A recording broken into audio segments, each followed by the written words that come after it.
Alright guys, so I watched Munchies, which is a 1980s horror creature movie that is, and I will say this a couple times, that is very, very similar to Ghoulies, Critters, um, Gremlins. Gremlins is the base one, but it's pretty much basically that movie again. Now, the plot of this is that there's a guy who is an archaeologist in Peru who finds a munchie, and it is this little creature that looks like a gremlin, and takes it home with him, and then it gets chopped up, and then it suddenly recreates more munchies, and they're all hungry, and they're deadly.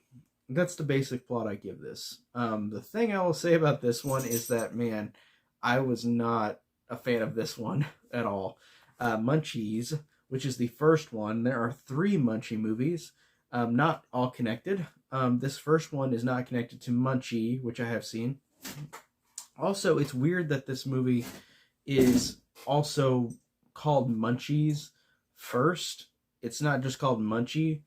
The first movie is plural, and usually whenever you have horror movies, they say a singular thing, and then the next one it's a plural thing. Like, for example, Alien is the first one, and then you got Aliens, which is a bigger and crazier. And it's funny how this one is first called Munchies and not Munchie. The second one is called Munchie.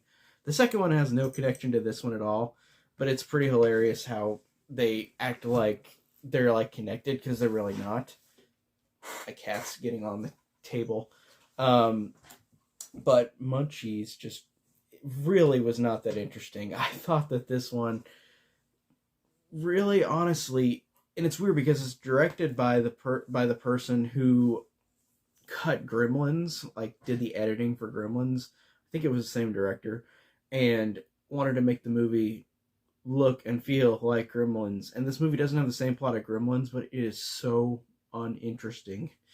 This was one of the most boring and tedious ones I had to watch. I just did not like Munchies. I thought it was so bad. It really isn't even gory either. It's just one of those, like, it's trying to be like the same movie as Gremlins, but man, it just suffers from being so lame and so uninteresting for me personally. Maybe some people get enjoyment out of it. Also, it's so low budget, and this is not a criticism to other movies I've watched, like, say, Puppet Master or something, where, like, you've got props, the characters are literally just props, and then they don't move sometimes. In this movie, they barely move at all, and it just is really just not very good. It's not a so bad it's good for me either. It just wasn't entertaining. The second one, on the other hand, I want to talk about because I enjoyed that one, but this one I could not stand, the first Munchies movie. And I bought the Scream Factory 2-pack of Munchies and Munchie whenever they had their Shocktober sale. I think it was October. Shocktober sale, which was like 50% off everything, and their 10-year anniversary. And I was like, I'm going to get this one definitely. And I never saw them before, but I'm glad I watched the second one. This first one was so bad. Not a fan of Munchies. But next up, we'll talk about Munchie. So I'll see you guys then. Take care.